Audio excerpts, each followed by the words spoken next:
Why is pre-existing conditions, covering pre-existing conditions forcibly through legislature, through things like Obamacare, why is this a bad idea? And let's hit the emotional argument here. I'll play you a clip that's been circulating in the news media recently. You just mentioned pre-existing conditions. Let me introduce you, and please get up, because I know you want to engage. Jeff Jeans is from Sedona, Arizona. He was a lifelong Republican, and then something happened. Jeff. Come back. I was a Republican, and I worked for the Reagan and Bush campaigns. Just like you, I was opposed to the Affordable Care Act. When it was passed, I told my wife we would close our business before I complied with this law. Then, at 49, I was given 6 weeks to live with a very curable type of cancer. We offered 3 times the cost of my treatments, which was rejected. They required an insurance card. Thanks to the Affordable Care Act, I'm standing here today alive. Being both a small business person and someone with pre-existing conditions, I rely on the Affordable Care Act to be able to purchase my own insurance. Why would you repeal the Affordable Care Act without a replacement? Before I get into too much else and answer this guy's question, I'd like to point out I have a problem, significant problem, with part of his story. And I'm not necessarily saying he made this up. I think that there's probably quite a nugget of truth here. But he says that he's a lifelong Republican, right? And he's a small business owner. So, okay, well, this guy has some money. And indeed, he says, yeah, I offered 3 times the cost. What an odd thing. I offered 3 times the cost of the procedure. And they said, no, you need an insurance card. Now, first of all, last I checked, healthcare in this country is not often priced in the way that a rug in an Indian outdoor market would be priced. Right? Meaning I don't haggle up to 3 times the price of them. Okay, whoa, well, you won't do it for that much money? Well, let me offer you 3 times as much money. And so it sounds clearly it's not an issue of the hospital needing more money, and somehow, I mean, let's get this in our heads. So somehow this guy offers 3 times the cost of the surgery, but he needed Obamacare. Now, is that an argument for Obamacare? No, I would say no. What's happening there is he went to some, if this is true and not fabricated at all, which I'm a little bit skeptical about, but let's assume it's true. Seems like a nice guy. He's certainly got a, very likable demeanor. Let's assume it's true, okay? I would say that what happened here, and maybe you guys have experienced this, is that, yeah, a lot of dentists, a lot of doctors, a lot of different healthcare professionals these days do operate heavily within the insurance area, right? Some of the hospitals, some of the doctors in the U.S. Utilize insurance, and they are so used to operating in the realm of insurance that if you come at them with some cash, they might actually be a little taken aback and like, oh, what? Don't you have an insurance card? We don't even have a cash register. Like, we're not prepared for that. You know what I mean? And that this guy basically, and this is kind of, I mean, I understand it's a short question, this is not a full interview with him, but if he only tried one hospital, one area before he's like, oh, well, geez, they want an insurance card, I guess I need Obamacare, then I guess I can see his point, but you need to go try some other hospitals, buddy, before signing up for Obamacare, because if you have the money to pay for your cancer treatment, there are people who are going to take your money and treat you and give you excellent care, okay? This is evidenced by the fact, you guys are having a little pushback against this, you're doubting me. This is evidenced by the fact that so many people from Canada, some of whom I know personally, have to come to America so that they have the option, the ability to just pay and get some service quickly. Whereas in Canada, it's like, oh, well, you have some potential cancerous tumor going on here and you really need that, removed and looked at quickly, okay, well, here's an appointment for 7 months from now. We're going to get to you.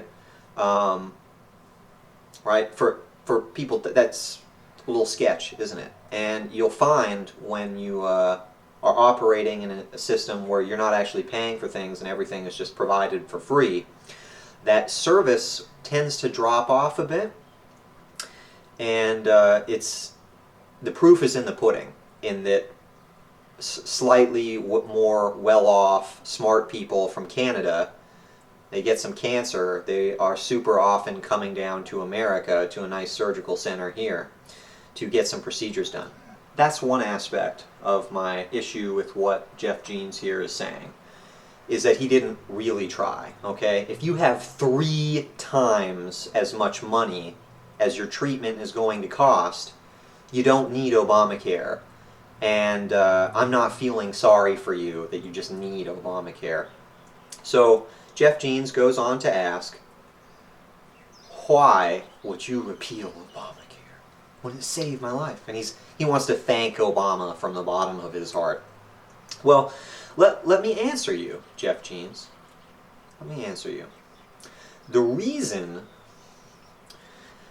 that we should not have the government force insurance companies to accept everyone with pre-existing conditions is because there are quite a few people who are not as cool as you, who are not as productive as you, who have not contributed to society like you have, and are just freeloading, and are just taking way more than they are putting in.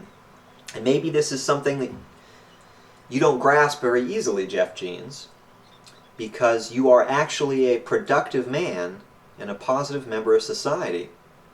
And I suspect you have given in more to the system at large than you have taken.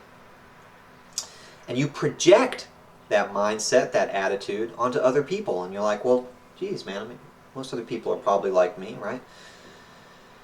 And why shouldn't we cover these people? They might need it, right? Well, Jeff, the problem here is that there's people that take advantage of the system, okay? And these people that take advantage of the system will ruin it for you and ruin it for me. And this is not a scary, super hypothetical situation.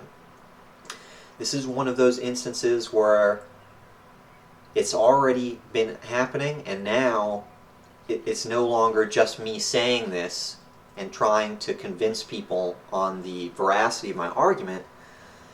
The proof is in the pudding, okay? Once we took the step of half socializing healthcare with Obamacare, did your insurance costs go up or down, people? We all know the answer to this question, right? Look at what happened to the premiums in states in 2016 and 2017. Absolutely outrageous, right? And all the lies about how you can keep your doctor, prices aren't going to rise, and it's just really not going to affect people, right? It has not been that long. It has not been that many years, and already prices skyrocketing, right? Why is this?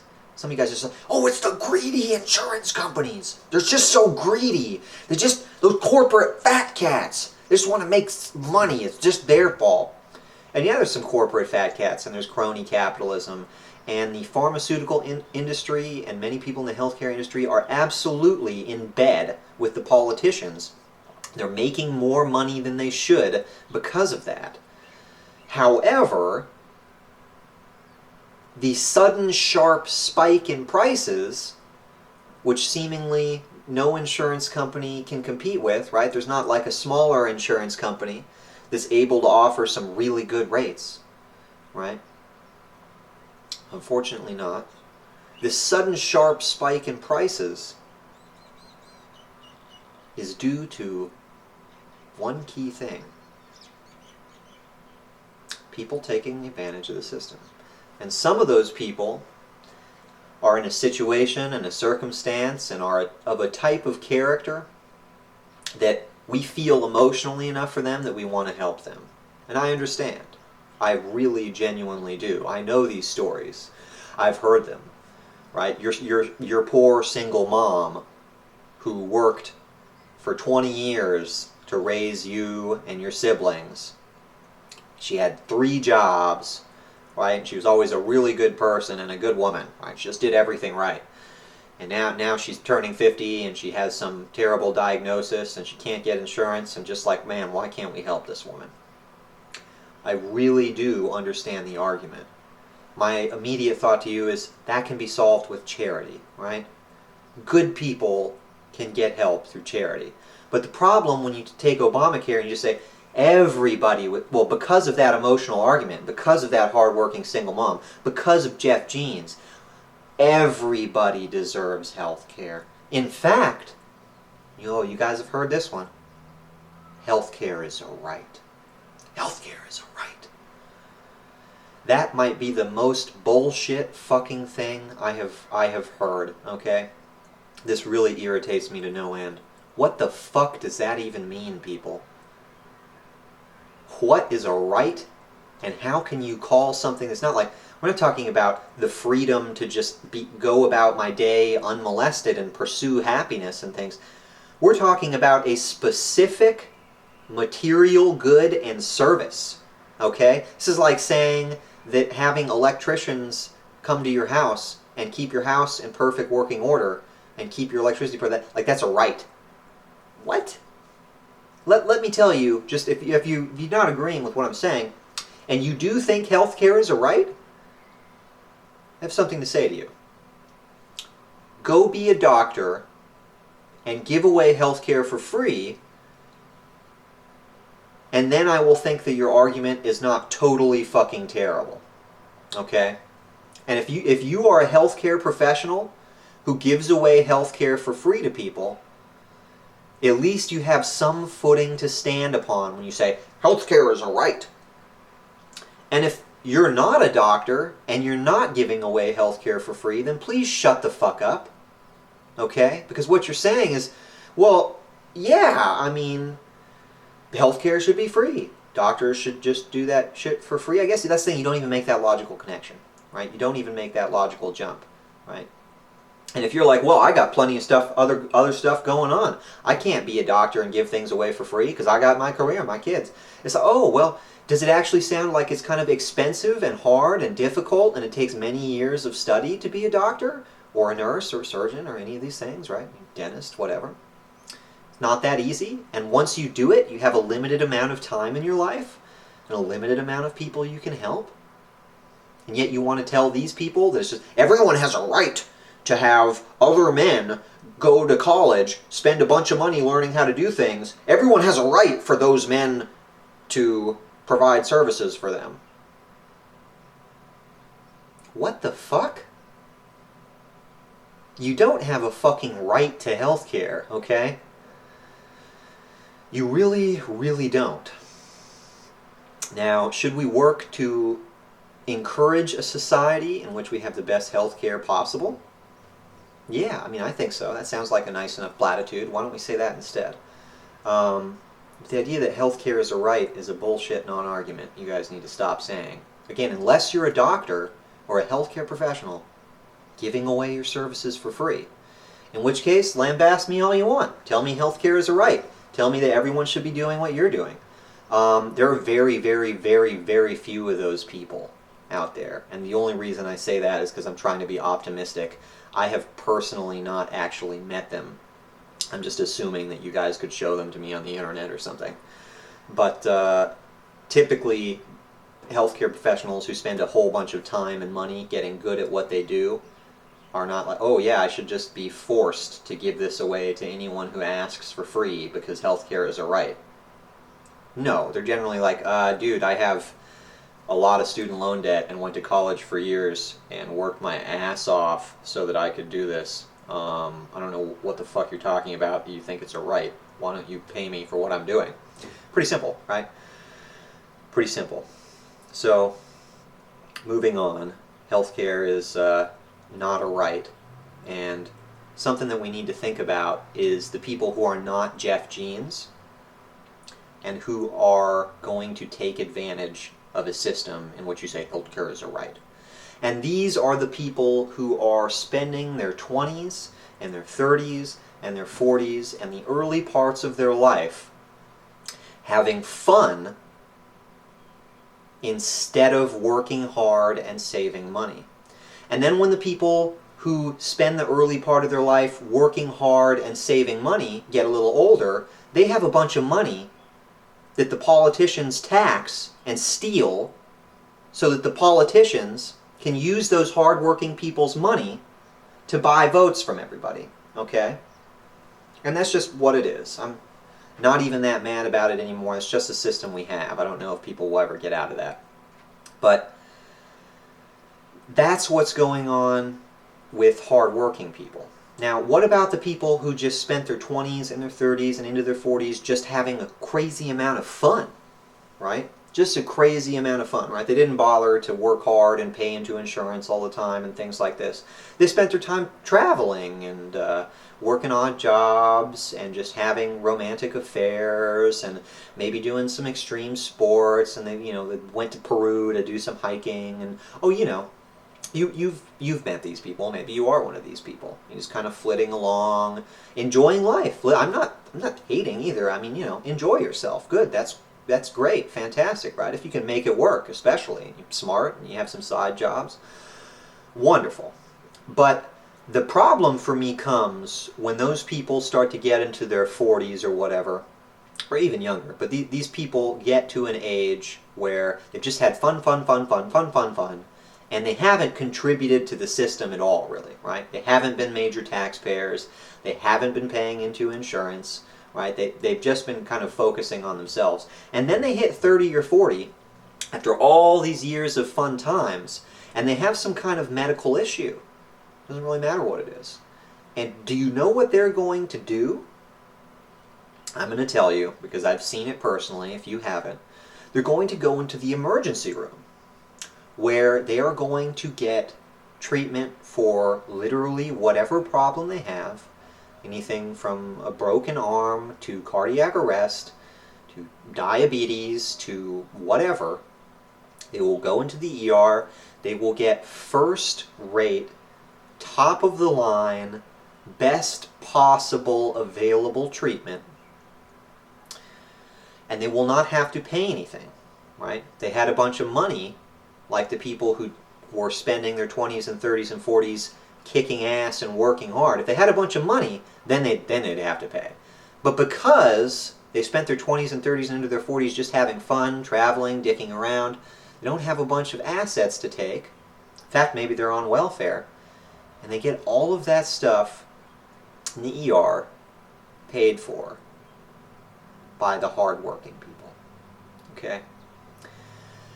And to bring it back to what I said a second ago, the politicians, because they can, steal some money from the hardworking people to buy votes from everybody, to buy votes from these people having fun. But the thing is, they can't steal the fun from those people and use that to buy votes. Something very important to understand.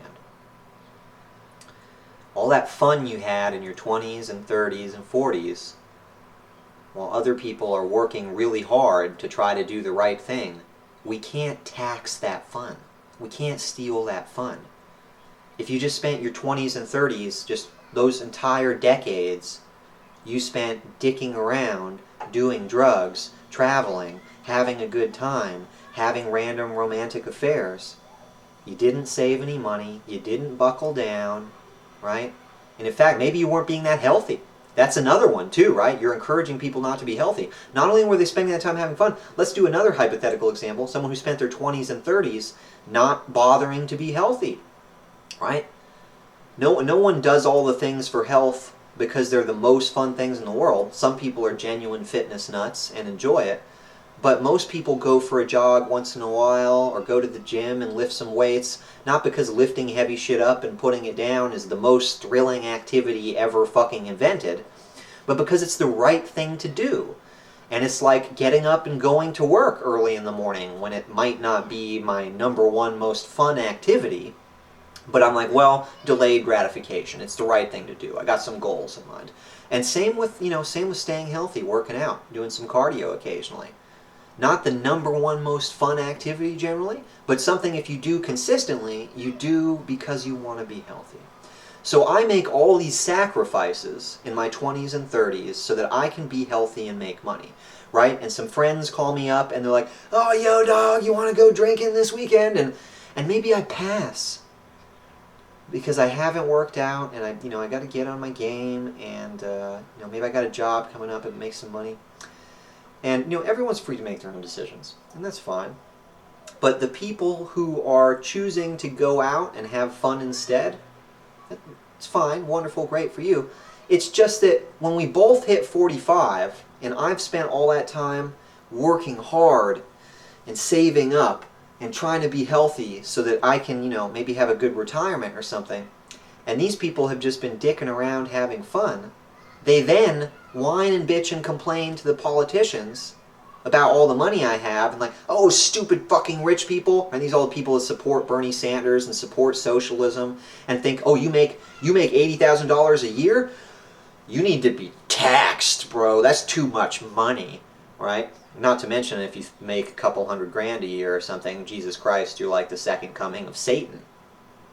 These people just think that they deserve some of the money that you worked so fucking hard for, that you have spent your life developing these skills, developing education, being a good worker, so that you can do things like support your family and maybe own some property and things like that. And these people have just been fucking women and traveling and doing extreme sports and having a good time.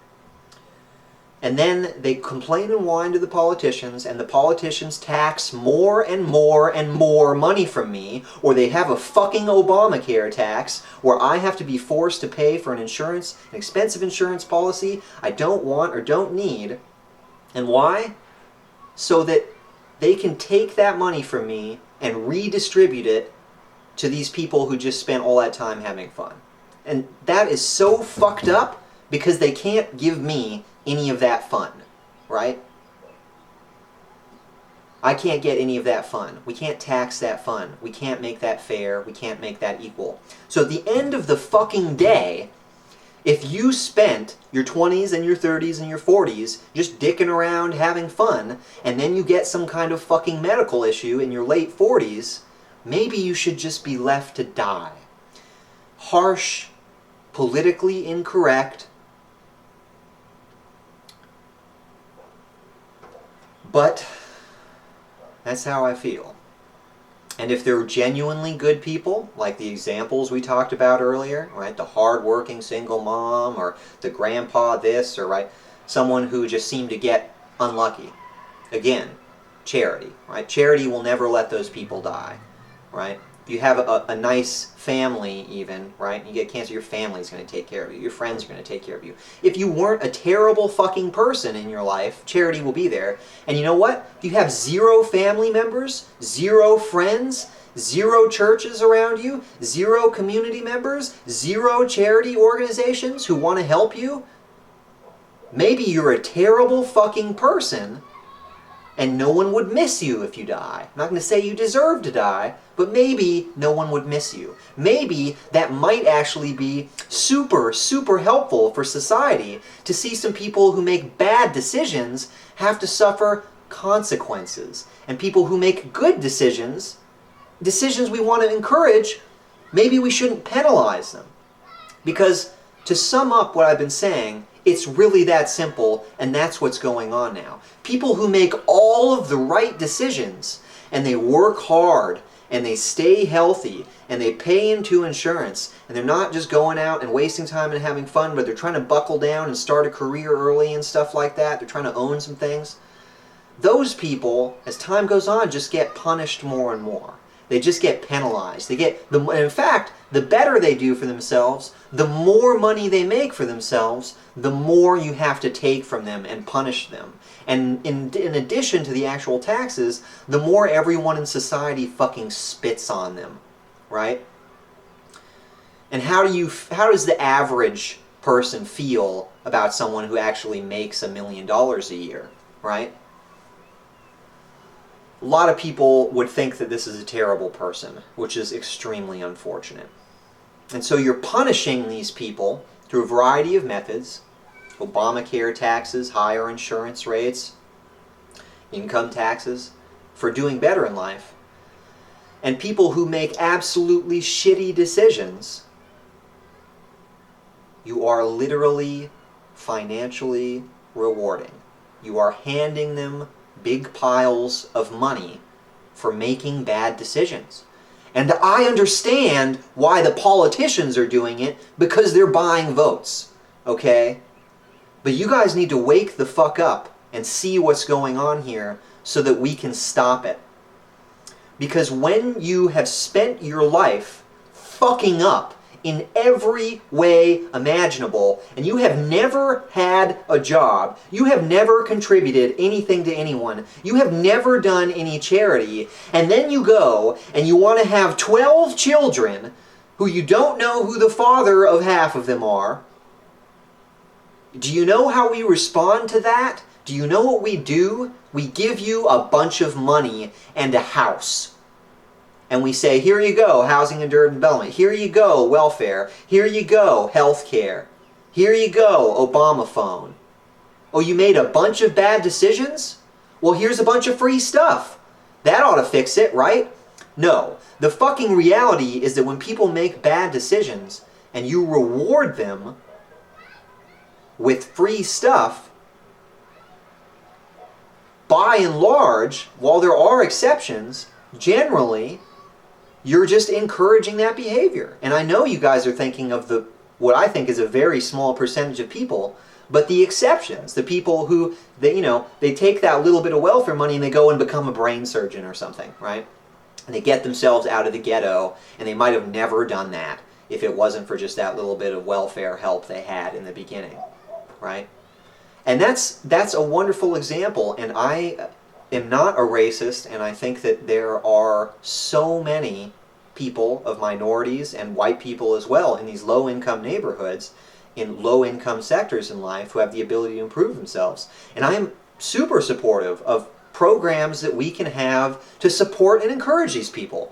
I just think it should be done through a more personalized system where you can actually have some community-level interaction. Right now we have this big, blank-faced program, right? These big federal government programs like Obamacare that make no distinctions, right? If you have a small local charity, right, and you have just fucked up in every way and you're a career criminal and you're burning down buildings in your town, they're probably not going to be super hip on just giving you a bunch of free shit without a whole bunch of restrictions. Whereas if you're not in jail and you go to the government welfare office and you convince them of your income level, it doesn't matter what the community thinks about you. Does the community think you're a terrible person and everyone hates you because you're a creeper or you're a pedophile, you seem to be a pervert, you're a thief, whatever the issue is?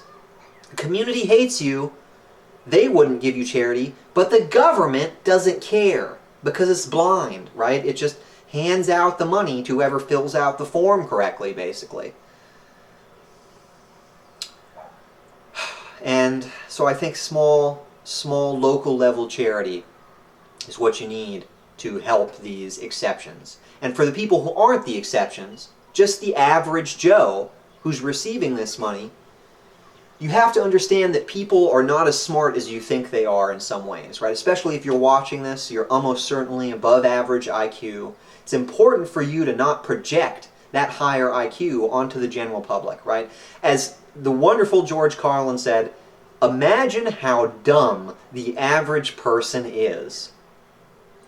Now realize that half of them are dumber than that. Holy fucking shit, right? That's the reality, is if you have a bunch of dumb people, and we do, have a bunch of dumb people in the country, you need to be very careful with simple economic motivations, simple incentives, because that is probably, in my opinion, the the single biggest motivator for people in general, but especially as your IQ drops.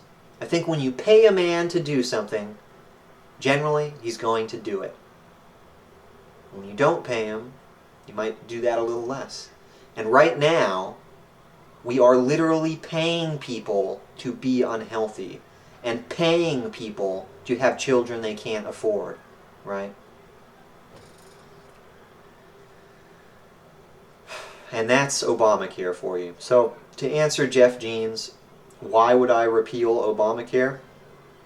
Even though he thanks Obama from the bottom of his heart and he feels like it saved his life. Because while he is the exception to the rule that benefits from Obamacare and no one minds, there's a huge, huge, huge glut of people in America who are benefiting from Obamacare who don't deserve it, okay? And they're not you, Jeff Jeans. They haven't contributed to society. And these people don't have the brain power to understand the gift they're being given. They only understand these simple economic incentives where it's like, oh, I do this, I get money. I do this, I get money taken away. And the do this is have children, get money, right? The do this is go to work and I get money taken away. And it's just, that's how I'm going to wrap this up, is we have actual economic disincentives. In addition to all the economic incentives for bad behavior, we have disincentives for good behavior. And the more money you make and the harder you work, the more we want to take from you. So it's all related. The welfare state, Obamacare, this is all based upon these feeling arguments, where we have a little feeling thought about, oh, the single mom and Jeff Jeans, who worked hard his whole life, and now he's got a treatable cancer, and the hospital wanted an insurance card, and Obamacare gave him that. Why do you hate Obamacare, you monster? Jeff Jeans is the exception, okay? And Jeff Jeans can be helped another way, right?